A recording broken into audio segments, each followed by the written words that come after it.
Depuis que l'Algérie a tourné la page de la colonisation, la France n'a pas vraiment quitté la scène. Grâce à un cocktail bien dosé de placements industriels de banques, aux racines profondes d'usines automobiles bien installées et d'intérêts énergétiques stratégiques, Paris a su rester dans les coulisses du pouvoir. L'influence s'est aussi glissée dans les manuels scolaires, les salles de classe en français et les couloirs feutrés des institutions culturelles. Et comme si cela ne suffisait pas, la proximité géographique n'a fait que faciliter les allers-retours diplomatiques et les petits coups de pouce politiques. Bref, une présence post-coloniale sans vraiment partir.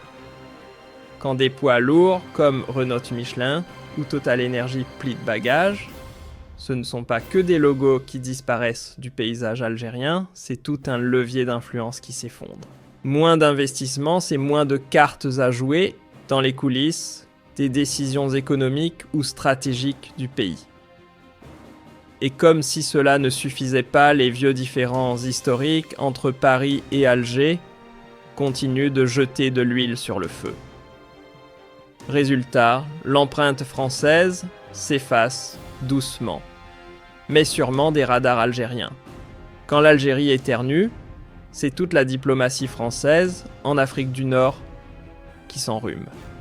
Véritable pièce, maîtresse du Maghreb-Alger, n'est pas un simple partenaire, c'est le domino stratégique. Alors forcément, quand Paris perd pied, ici, c'est tout son échiquier régional qui vacille. Résultat, la porte s'ouvre en grand pour de nouveaux prétendants au trône. La Chine, la Turquie et la Russie qui n'hésitent pas à tisser leurs filets entre investissements massifs et promesses politiques. La France, jadis reine incontestée dans son pré-carré francophone, voit aujourd'hui son trône tanguer. Sa proximité avec le Sahel, le Maghreb ou encore l'Afrique de l'Ouest reposait sur des décennies d'alliances, de deals et d'influences bien huilées. Mais si elle trébuche en Algérie, un pilier symbolique de sa stratégie, le message est clair, même les plus fidèles alliés peuvent tourner la tête vers d'autres horizons. D'ailleurs, Pékin a déjà pris place à la table en Afrique de l'Ouest, pendant que le Nigeria et le Cameroun montrent de plus en plus qu'ils savent très bien se passer de l'ombre de l'Hexagone. Cela fait déjà un moment que la France regarde fondre son influence au sud du Sahara, prise en étau entre les soulèvements populaires, les élans d'autonomie économique et la percée méthodique de puissances étrangères au sourire bien commercial, Chine, Turquie, Russie, tous venus avec des valises pleines de contrats et de promesses. La sortie progressive des entreprises françaises d'Algérie n'est en somme qu'un énième chapitre d'un roman continental, où la présence tricolore s'efface lentement mais sûrement. En Algérie, ce sont les volets économiques et diplomatiques qui ont été les premiers à se refermer sur l'influence française, entreprises qui plient bagages, relations politiques qui s'enveniment. Un cocktail explosif qui rebat les cartes du pouvoir régional. En Afrique du Nord, cette dégringolade prive Paris de son levier historique, laissant le champ libre à d'autres ambitions turques, russes, chinoises. Et à l'échelle du continent, le tableau est le même. Le modèle français, autrefois incontesté dans les pays francophones, semble désormais faire face à une concurrence de plus en plus sérieuse et déterminée. Pendant que la France plie discrètement bagages en Algérie, le reste du vieux continent observe entre curiosité, stratégie et un brin de satisfaction discrète. Berlin et Rome en particulier scrutent ce recul tricolore comme une occasion en or de redessiner les influences. L'Hexagone se retire, tant mieux, répondent certains. Et si cette perte de vitesse française devenait pour d'autres capitales européennes une carte à jouer dans la grande partie diplomatique et économique du Maghreb? L'Allemagne, elle n'a jamais eu de passé colonial à solder en Algérie. Mais ce n'est pas pour autant qu'elle détourne les yeux. Bien au contraire. Industrie, technologie verte, ingénierie de pointe autant de secteurs, où Berlin se verrait bien mettre un pied, voire deux. Le vide laissé par les géants français suscite des convoitises. Mais attention, chez les Allemands, la discrétion est une tradition. Pas question de froisser, ni Alger ni Paris, on avance à pas feutrés, mais on avance. Pour l'Italie, l'Algérie n'est ni loin ni étrangère. Par sa proximité géographique et ses affinités culturelles, Rome entretient déjà des liens solides avec Alger, notamment dans le gaz, l'énergie et les routes maritimes. Alors quand la France cède du terrain, l'Italie y voit une invitation à élargir son influence. Des géants comme ENI pourraient tranquillement reprendre les dossiers laissés sur la table par leurs homologues français. Et dans la foulée d'autres secteurs, de l'agroalimentaire à la logistique, flairent déjà l'aubaine. Des pays comme les Pays-Bas, la Belgique ou la Suède n'ont jamais vraiment misé gros sur l'Algérie. Pourtant, aujourd'hui, ces acteurs du nord de l'Europe commencent à jeter un œil intéressé sur les créneaux ouverts, en particulier dans les énergies vertes et les infrastructures. Le départ français. Pas de quoi déclencher une alerte, mais une occasion discrète de s'inviter à la table, ni vu ni connu. Pas besoin de chercher bien loin, c'est l'Italie qui rafle la mise. Avec sa proximité géographique et ses ambitions énergétiques bien huilées, notamment dans le gaz Rome, s'installe confortablement dans le fauteuil laissé vacant par Paris. L'Allemagne, elle, joue sa carte industrielle. Ces géants de l'ingénierie sont à l'affût de projets à relancer, prêts à transformer l'absence française en levier d'expansion. Et au-delà des frontières européennes, la Chine, la Turquie et la Russie foncent tête baissée. Avec des poches bien remplies, elles investissent à tour de bras pour verrouiller leur présence là où la France lâche prise. Dans l'ombre, les entreprises européennes, sauf françaises du secteur financier et commercial, voient leur marge de manœuvre s'élargir. Et côté algérien, c'est jackpot. Les acteurs locaux profitent pleinement de ce réalignement pour diversifier leurs alliances et sortir de la vieille dépendance à l'égard de Paris. Pour certains, c'est même une renaissance. S'il fallait désigner un acteur qui sort affaibli de cette séquence, le verdict est sans appel la France. En Algérie, son poids économique s'est allégé, son influence politique s'est érodée, et avec elle, une partie de son aura régionale. Plus largement, ce recul lui coûte cher, l'Hexagone voit s'évaporer un avantage stratégique qu'il détenait encore récemment en Afrique du Nord et même au-delà dans certaines zones clés d'Afrique de l'Ouest. Pendant que les entreprises françaises désertent, le terrain algérien d'autres capitales européennes flaire l'ouverture. L'Italie et l'Allemagne avancent leurs pions prêtes à renforcer leur ancrage au Maghreb. Le contraste est frappant. Paris recule, tandis que ses voisins observent, calculent, puis s'installent progressivement dans les interstices laissés libres. Des pays comme les Pays-Bas ou la Belgique pourraient même se spécialiser sur des niches bien ciblées.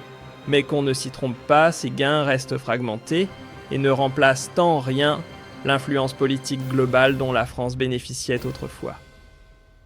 Le retrait français d'Algérie marque ainsi un véritable basculement économique autant que stratégique pour l'ensemble de l'Afrique du Nord. Ce n'est plus un simple trou d'air, c'est une véritable perte d'altitude pour la France. Son modèle d'influence longtemps bâti sur un savant, mélange de flux commerciaux d'investissements lourds et de relations stratégiques durables, vacille. Les pertes financières sont loin d'être anecdotiques, les revenus chutent, les bénéfices s'érodent et les exportations vers l'Algérie, autrefois un marché fidèle, s'essoufflent. L'automobile, l'énergie, la finance. Plusieurs secteurs clés en perdent déjà le prix. Mais le mal est plus profond. Car avec ce recul économique vient une déstabilisation du levier politique.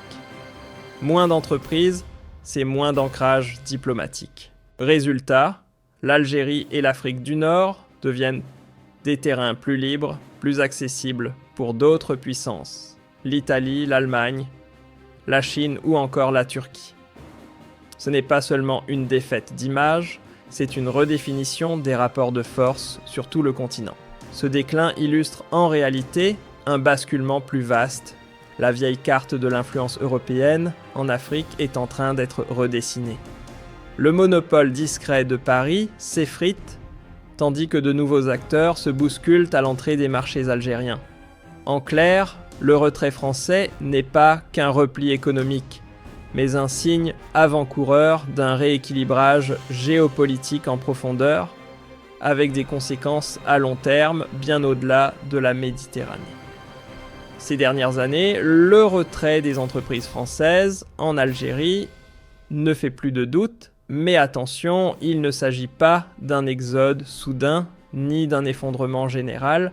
Ce qui se joue là, c'est une érosion lente, ciblée, presque chirurgicale. Certains secteurs trinquent plus que d'autres, et les raisons sont multiples. Pression économique, tensions diplomatiques, ou nouvelles règles du jeu imposées par Alger. Bref, ce n'est pas une fuite désordonnée, mais un recul par étapes, bien pesé, mais lourd de sens.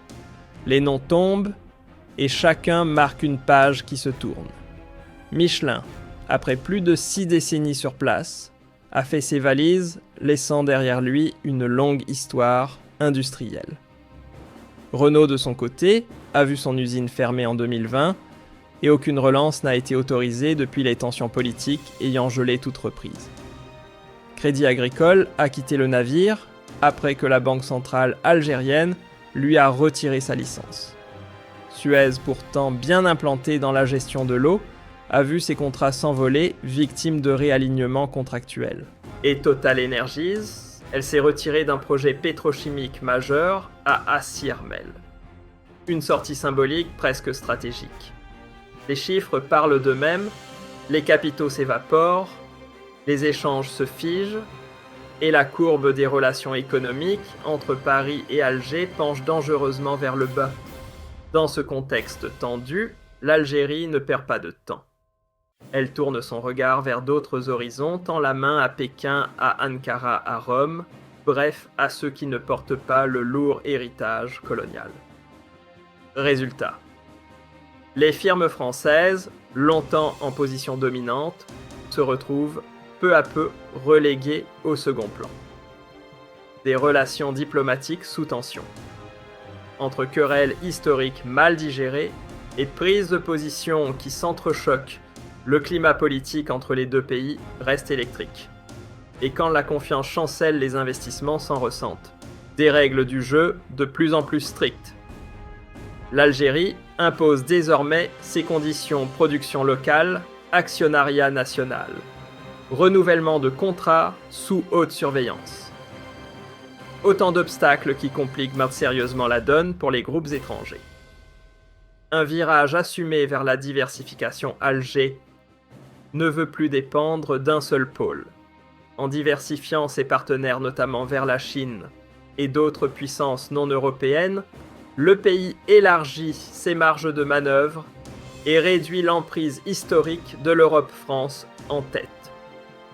Non, la France n'a pas totalement tourné le dos à l'Algérie. Si certains grands noms ont quitté le navire, d'autres continuent de naviguer à vue. Dans les secteurs bancaires, les services ou encore les biens de consommation, plusieurs entreprises hexagonales tiennent encore leur position. Discrète, mais présente. Ce n'est pas uniquement la France qui rebat ses cartes. L'économie algérienne elle-même est en pleine mutation, en quête d'un modèle moins dépendant, plus diversifié. Certes, des figures de proue comme Michelin Renault ou Crédit Agricole ont levé l'ancre, mais il ne faut pas y voir un retrait en bloc. Ce sont des départs ciblés liés à une alchimie complexe entre politique intérieure, décisions réglementaires et choix économiques. Autrement dit, ce sont des ajustements, pas une désertion. Cette vague de départ, même partielle, n'est pas sans conséquences pour la France. Les répercussions se font sentir à plusieurs niveaux. Pertes économiques, repositionnement stratégique, fragilisation diplomatique. Bref, Ce retrait progressif soulève une série de questions sur l'avenir des relations franco-algériennes. Plongeons ensemble dans ce jeu d'équilibre chamboulé.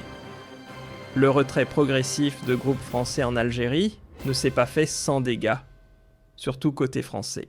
Des millions envolés chaque année des géants comme Renault, Michelin, Total Energies ou encore Crédit Agricole réalisaient des profits solides sur le sol algérien. Aujourd'hui, ces sources de revenus se tarissent. Dans les secteurs industriels, bancaires et énergétiques, les pertes s'accumulent et les bilans financiers en portent déjà les cicatrices. Des exportations en berne l'Algérie, autrefois marché de choix pour les voitures françaises, les produits manufacturés et les services tricolores, ralentit ses achats. Résultat, la balance commerciale française s'en trouve fragilisée.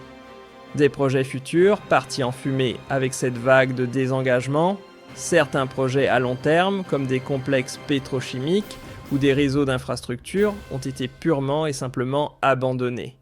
Et avec eux s'effacent aussi des perspectives de croissance à moyen terme. Quand l'économie recule, la diplomatie vacille. C'est exactement ce que vit la France en Afrique du Nord. En perdant ses leviers économiques en Algérie, elle voit aussi son poids stratégique se réduire à vue d'œil.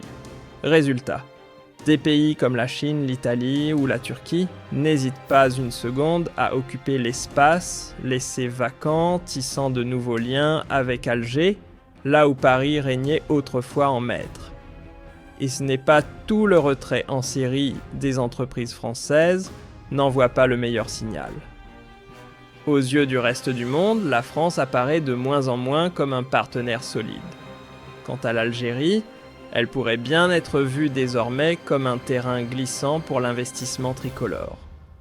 Automobile, moins d'exportations vers l'Algérie, moins de production à domicile. Les usines Renault ou Peugeot en France tournent au ralenti faute de débouchés. Banques et services financiers. La sortie des grandes enseignes françaises du pays entraîne une contraction de leurs activités internationales et des profits en chute libre. Énergie et infrastructures. Total Energies Suez. Des projets lourds stratégiques envolés. Ces pertes forcent la France à rediriger ses ressources vers d'autres marchés tout en lâchant du terrain précieux au Maghreb. Un coup dur pour sa compétitivité régionale. Ce que Paris abandonne d'autres s'empresse de conquérir. L'Algérie devient un véritable terrain de jeu pour des puissances comme la Chine, la Turquie ou encore l'Italie qui injecte des milliards pour s'y implanter durablement. Résultat, les entreprises françaises risquent de voir leur influence s'éroder non seulement en Algérie, mais sur l'ensemble du Maghreb à long terme. Face à cela, les acteurs français pourraient bien revoir leur feuille de route. Plutôt que de s'obstiner sur un terrain devenu glissant, ils pourraient choisir de concentrer leurs efforts vers des zones jugées plus stables comme l'Europe du Nord, ou les marchés américains au risque de laisser l'Afrique s'éloigner lentement, mais sûrement de l'orbite française. Ce n'est pas qu'un trou dans les comptes donne, c'est une brèche dans l'architecture même de l'influence française. En quittant l'Algérie, les entreprises tricolores ouvrent un vide économique, mais surtout stratégique, que d'autres nations aux ambitions bien affûtées s'empressent de combler. C'est la diplomatie par l'économie qui vacille, et la France qui peu à peu perd du terrain dans une région qu'elle pensait imprenable. Ce qui se passe en Algérie ne reste pas en Algérie. Le repli de la France sur ce territoire a déclenché une onde de choc sur tout le continent africain. Mais attention, l'impact n'est pas uniforme. Chaque région, chaque pays réagit différemment selon son histoire, ses alliances et ses priorités. Entrons dans le détail, car la carte des influences est en pleine redéfinition. Avant de comprendre la chute, il faut se rappeler ce qui faisait la force. L'influence française s'est longtemps construite sur un savant mélange d'histoire coloniale, de langues partagées, d'investissements massifs, de coopération militaire et de présence éducative. Ce réseau invisible mais redoutablement efficace assurait à Paris une position de choix sur l'échiquier africain. Si ce genre d'analyse vous éclaire et que vous voulez continuer à décrypter avec nous les grandes mutations économiques et géopolitiques du moment, pensez à vous abonner. C'est gratuit, rapide et surtout, vous ne raterez aucune vidéo importante. Activez la cloche, rejoignez notre communauté et restons ensemble aux premières loges de ce monde en pleine bascule.